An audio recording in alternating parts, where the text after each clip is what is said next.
ಸ್ನೇಹಿತರೆ, ನಾಡುನುಡಿ ಯೂಟ್ಯೂಬ್ ಚಾನಲ್ಗೆ ನಿಮಗೆಲ್ಲ ಸ್ವಾಗತ. ಸ್ನೇಹಿತರೆ, ನೀವು ಕೂಡ ಬ್ಯಾಂಕ್ ಲಾಕರ್ ಅನ್ನು ಹೊಂದಿದ್ರೆ ನಿಮಗೊಂದು ಆಘಾತಕಾರಿ ಸುದ್ದಿ ಬಂದಿದೆ. ಯಾವುದೇ ಬ್ಯಾಂಕಿನಲ್ಲಿ ಲಾಕರ್ ಅನ್ನು ಹೊಂದಿರುವವರಿಗೆ ಈಗ ಭಾರತೀಯ ರಿಸರ್ವ್ ಬ್ಯಾಂಕ್ ಆಘಾತಕಾರಿ ಸುದ್ದಿ ನೀಡಿದೆ ಅಂತ ಹೇಳಿದ್ರೆ ತಪ್ಪಾಗಲ್ಲ. ಬ್ಯಾಂಕಿನಲ್ಲಿ ಲಾಕರ್ ಅನ್ನು ಹೊಂದಿರುವವರು ಭಾರತೀಯ ರಿಸರ್ವ್ ಬ್ಯಾಂಕಿನ ಈ ನಿಯಮವನ್ನ ಕಡ್ಡಾಯವಾಗಿ ತಿಳಿದುಕೊಳ್ಳಬೇಕು. ಹಾಗಾದ್ರೆ ಭಾರತೀಯ ರಿಸರ್ವ್ ಬ್ಯಾಂಕ್ ಈಗ ಬ್ಯಾಂಕ್ ಲಾಕರ್ ಅನ್ನು ಹೊಂದಿರುವವರಿಗೆ ನೀಡಿರುವ ಆಘಾತಕಾರಿ ಸುದ್ದಿ ಏನು ಅನ್ನೋದರ ಬಗ್ಗೆ ಸಂಪೂರ್ಣ ಮಾಹಿತಿಯನ್ನ ಈ ವಿಡಿಯೋದಲ್ಲಿ ನಾವು ನಿಮಗೆ ತಿಳಿಸಿಕೊಡ್ತೀವಿ.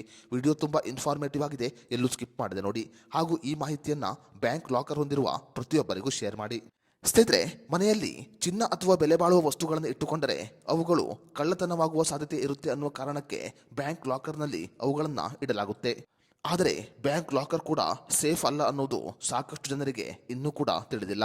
ಸ್ನೇಹಿತರೆ, ಭಾರತೀಯ ರಿಸರ್ವ್ ಬ್ಯಾಂಕಿನ ಲಾಕರ್ ನಿಯಮದ ಪ್ರಕಾರ ನೀವು ಬ್ಯಾಂಕ್ ಲಾಕರ್ನಲ್ಲಿಟ್ಟಿರುವ ಯಾವುದೇ ವಸ್ತುವಿಗೆ ಬ್ಯಾಂಕುಗಳು ಹೊಣೆಗಾರಿಕೆಯನ್ನ ಹೊಂದಿರುವುದಿಲ್ಲ. ಸ್ನೇಹಿತರೆ, ಬ್ಯಾಂಕ್ ಲಾಕರ್ನಲ್ಲಿ ಚಿನ್ನ ಅಥವಾ ಯಾವುದೇ ರೀತಿಯ ಬೆಲೆ ಬಾಳುವ ವಸ್ತುಗಳನ್ನು ಇಟ್ಟರೂ ಕೂಡ ಬ್ಯಾಂಕುಗಳು ಅದಕ್ಕೆ ಹೊಣೆಗಾರಿಕೆಯನ್ನ ಹೊಂದಿರುವುದಿಲ್ಲ.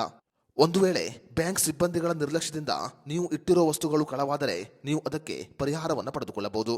ಒಂದು ವೇಳೆ ಬ್ಯಾಂಕಿನ ಸಿಬ್ಬಂದಿಗಳ ನಿರ್ಲಕ್ಷ್ಯದಿಂದ ಬ್ಯಾಂಕಿನ ಲಾಕರ್ನಲ್ಲಿ ಇಟ್ಟಿರುವ ವಸ್ತುಗಳು ನಷ್ಟವಾದರೆ ಬ್ಯಾಂಕ್ ಲಾಕರ್ನ ವಾರ್ಷಿಕ ಬಾಡಿಗೆಯ ಮೇಲೆ 100 ಪಟ್ಟು ಪರಿಹಾರವನ್ನು ಪಡೆದುಕೊಳ್ಳಬಹುದು.